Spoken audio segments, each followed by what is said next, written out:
Ao longo das 5 aulas anteriores, vimos passo a passo como se constrói uma casa de gesso. Hoje, você vai ter mais uma oportunidade de ver algumas das técnicas utilizadas na construção. Selecionamos os pontos considerados mais importantes de cada etapa da obra.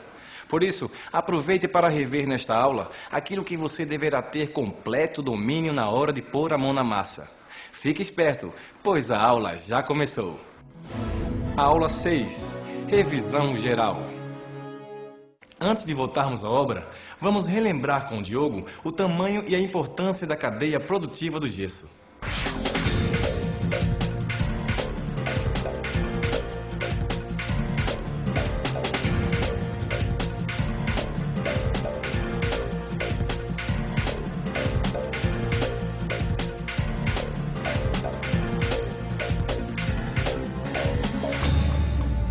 Pois é, o gesso tem muitas possibilidades de uso, mas você sabe de onde vem a gipsita?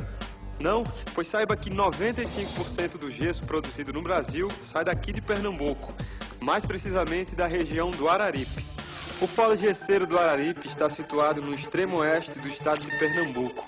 Esta região abriga um dos maiores depósitos exploráveis de gipsita do continente americano e se estende numa área de 24 mil quilômetros quadrados, incluindo terras de outros estados. São aproximadamente 1 bilhão de toneladas de minério bruto, sendo 230 milhões de toneladas de gipsita de alta pureza. Tudo isso representa apenas 18% das reservas brasileiras. Entretanto, é do Polo Gesseiro do Araripe que sai 95% do gesso produzido em nosso país. Não são apenas as empresas de extração de gipsita que operam na região. Existe toda uma cadeia produtiva que envolve a própria mineração, as indústrias que beneficiam a gipsita, a comercialização e distribuição do gesso e produtos derivados. Além disso, estão presentes também empresas do ramo da construção civil, indústrias de máquinas e ferramentas, fabricantes de explosivos, indústria química e fabricantes de embalagens.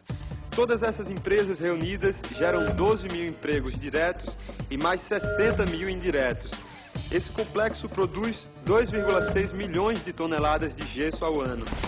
Ao concluir este curso, você também estará fazendo parte desta cadeia produtiva, pois utilizará os produtos derivados da gipsita na construção das casas de gesso. A eficiência de seu trabalho como gesseiro é um fato que contribuirá para a expansão desse tipo de casa. O sucesso da casa de gesso depende diretamente das qualidades da casa, em comparação com os sistemas de construção convencionais. Já pensou nisso? Assim, vamos iniciar nossa revisão com um passo muito importante: marcação das divisórias. Então, João, por onde vamos começar? A gente vai começar a marcação pelas paredes de fora. Depois a gente marca as paredes de dentro. Não esqueça de usar o esquadro em todas as marcações. Você agora vai usar as seguintes ferramentas: linha de pedreiro, perfil 2x4 de alumínio, lápis, esquadro e trena.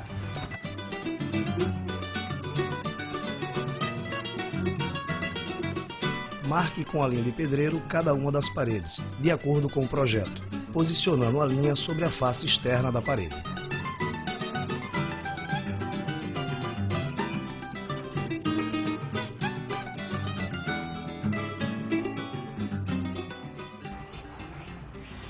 Você continua a marcação das paredes externas do mesmo modo.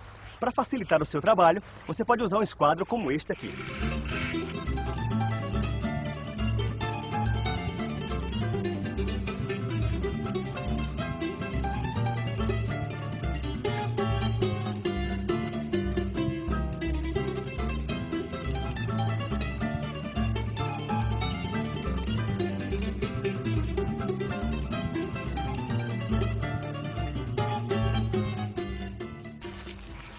Antes de marcar as paredes internas, nós vamos conferir os ângulos das paredes externas. Para isso, continuaremos a usar o esquadro, que é o nosso melhor amigo nessa fase da obra.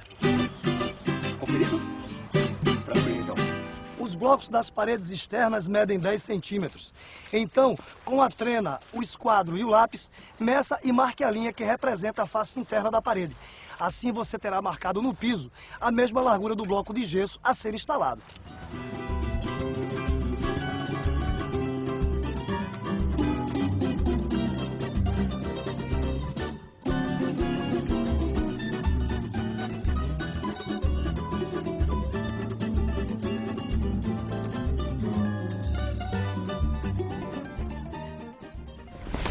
O traçado de uma divisória perpendicular algumas vezes apresenta problemas. As paredes devem formar um ângulo reto, de 90 graus. Nem mais nem menos, porque a mínima diferença vai desalinhar uma das paredes e prejudicar o encontro com outras divisórias. Como é que a gente faz para saber se esse ângulo está correto? Existem duas maneiras, usando um esquadro ou usando uma regrinha simples. Veja como é que se faz. Com a ajuda do esquadro, confira se o ângulo que você traçou tem realmente 90 graus. Faça assim.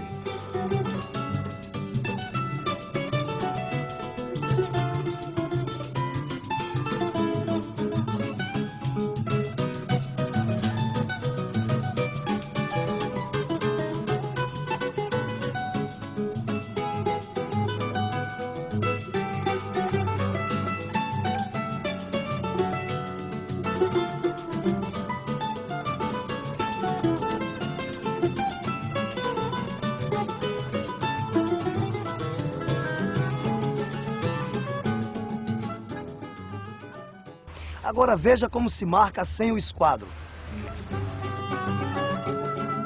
Primeiro, trace duas linhas paralelas com uma distância de 30 centímetros entre elas.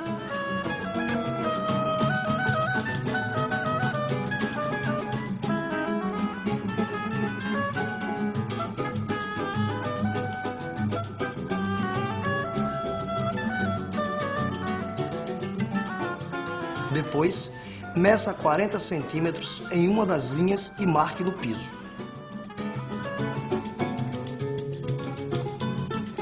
Em seguida, trace uma linha com 50 centímetros na diagonal e marque o ponto de encontro com a outra linha paralela.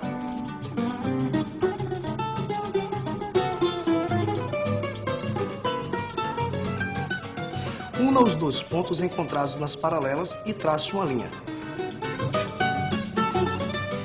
Observe como os ângulos formados nos quatro cantos têm 90 graus. A partir desta marcação, você pode obter o esquadro de todas as outras paredes. Lembre-se que você pode conferir usando proporções maiores, ou seja, traçar linhas maiores para obter o esquadro.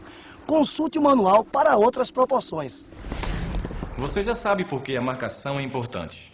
Ela facilita a perfeição do alinhamento e da junção das divisórias. Aliás, junção é outro ponto fundamental quando lidamos com os blocos de gesso. Engastamento ou junção das divisórias de gesso. A junção entre duas divisórias também é chamada pelos técnicos de engastamento. As divisórias se encontram de duas maneiras. Dizemos que elas se encontram em forma de L ou em forma de T. Quanto às técnicas usadas, também existem duas formas: por penetração transpassante ou por penetração a meio bloco. Inicialmente, vamos realizar apenas a junção por penetração transpassante. Vem comigo. Neste ponto, nossa marcação mostra que essas paredes se encontram aqui. Esse é um tipo de junção em T. Este tipo de encontro ocorre com frequência entre as divisórias internas de uma casa ou apartamento. Existem duas maneiras de realizar a junção ou engastamento de duas paredes em T. Por enquanto, vamos ver o método de penetração transpassante. Aqui nós fizemos a primeira fiada de blocos, colando esta parede na outra. Até aqui, nada de novo, não é? Veja por que a gente chama de junção por penetração transpassante. Quando vem a segunda fiada, este bloco transpassa o bloco da outra divisória, desse jeito. Na terceira fiada, o bloco transpassante será o desta parede aqui. A cada fiada que se levanta, deve-se alternar os blocos que transpassam, formando uma trama. Veja neste esquema como funciona o encaixe das paredes pelo método de penetração transpassante. Observe a alternância dos blocos.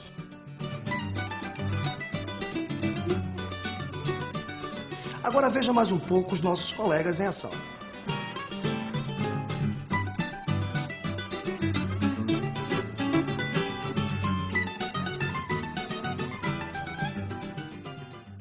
As divisórias com engaste em L são como essas aqui. Se encontram em suas extremidades, formando um L.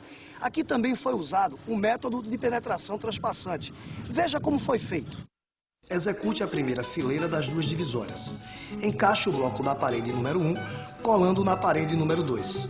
Na segunda fiada, alterne os blocos, colando agora a parede número 2 na parede número 1. Em cada fiada seguinte, vá alternando os blocos das juntas, formando uma trama que garante a amarração das divisórias. Alguns gesseiros que já trabalham no mercado, às vezes cometem um erro básico. Não prestam atenção ou não dedicam devido cuidado na hora de rejuntar os blocos de gesso. O resultado é um acabamento de baixa qualidade. E isso não é notado somente pelos instrutores, mas por qualquer pessoa que olhe para a casa. Um grande erro é pensar que, por se tratar de uma casa popular, podemos dar um acabamento grosseiro. Acabamento é uma fase que exige esmero. Caprichar sempre é bom. Pense em cada casa que você constrói como se fosse a sua própria casa. Com esta atitude, você estará adquirindo hábitos que lhe trarão reconhecimento profissional. Portanto, preste atenção nesse próximo bloco.